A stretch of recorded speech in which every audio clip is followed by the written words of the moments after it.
You absolutely have permission to talk about things that are peripherally related to your business online. I don't know who needs to hear this, but it's been coming up a lot lately in my conversations with entrepreneurs. The business is about one thing, but they have expertise, experience, passion, insight into another area, and they're not sure if they should talk about it or if they even have permission to talk about it. So I'm going to tell you, first of all, yes, you have permission. Now, why would you want to talk about something that's completely unrelated to your business when you're on social media, when you're on YouTube, when you're putting out your newsletter, even in just regular conversations with entrepreneurs? Number one reason is you're human. Everyone is about more than just their business. You know, it's mom life, it's dad life, it's health and fitness, it's anything that makes you you, but also helps contribute to the success of your business. So I'll give you an example.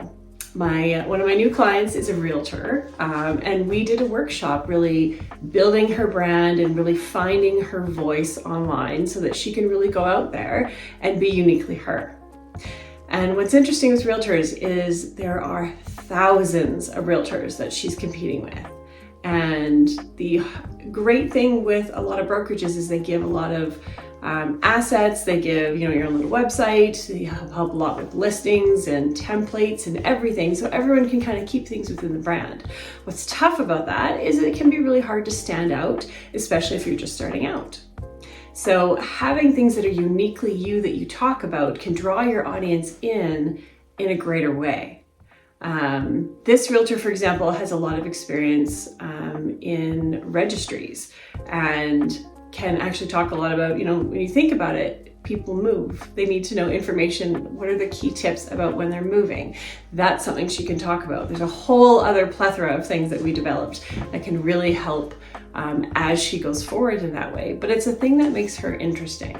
And if you think about realtors, the lifetime of a client can be significantly longer than in many other businesses. The transactions may be less frequent unless you're dealing with, serial real estate investors or something, but the transactions can be very powerful and big, and you want to keep those clients going with you. So that's why you often find, realtors having outreach to their clients on a regular basis. Well, if you're doing it on social media and you're growing your audience, think about the other things you can talk about that are still either interesting, informational, or entertaining to your audience that may draw them in a way that helps them kind of stay connected to you even when they're not currently in the market. If they found their forever home, they're not planning to move, eventually they might.